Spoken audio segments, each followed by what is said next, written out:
نر کار کوي او نر خوی ځان کې ساتي او نر ته نر په دې وایي ځکه چې د کې غیرت وي ځکه نر ته نر وایي او سړی په دې ښایسته ښکاري ځای کې غیرت وي بې غیرته سړی یعنې زه خو الله ته به خپله دا سوال کوم یو زه الله د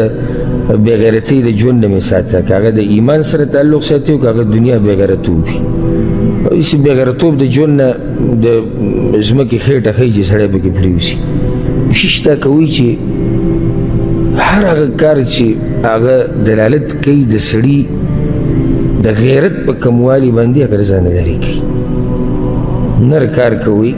او نر خوی ځان کې ساتي او نر ته نر په دې وایي ځکه چې د کې غیرت وي ځکه نر ته نر وایي او بیا د ټوله لوی غیرت هغه ایمانی غیرت دی الله او د الله په رسول باندې غیرت په دین باندې غیرت بیا غیرت په ښځه باندې په خور باندې په لور باندې چې زه ډېر افسوس سره دا خبره کوم چې دا غیرت د پښتنو خبره به لازم کوم ځکه چې زه ناست پښتنو ته یم څه عربو سره نه یم لګیا نه د بنګالیانو انډیانو سره پښتنو کې دا صفت رو رو په کمېدو دی په دې به خفه کېږئ نه که نه وګورئ که نه دا انټرنیټ وګورئ دا حالات وګورئ بازارونه وګورئ کورونه وګورئ ناسته پاسته وګورئ مخکیني به شان ده که نه که شان ده کمی راغلی دی او دا غیرت په سړي کې هله کمیږي دا یاد کوي چې کله یو سړی د دین نه لرې کېږي نو دیني غیرت خو د ختمېږي ورسره دا غیرت هم ختمېږي ځکه چې دین موږ ته د دې غیرت هم وایي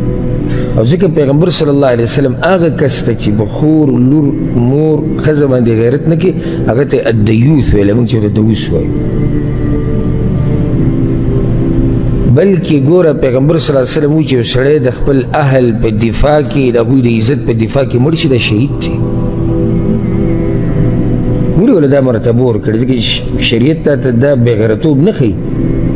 چې ته خور لور مور ښځه پرېږده نه ته به دفاع کوې او که چېرته داسې حالات جوړ شي چې ته پکې مړ شوې ته شهید یې غیرت تا ته ښیي شریعت د الله رب العزت غیرتي سړی خوښوي ځکه چې الله په خپله غیرتي دی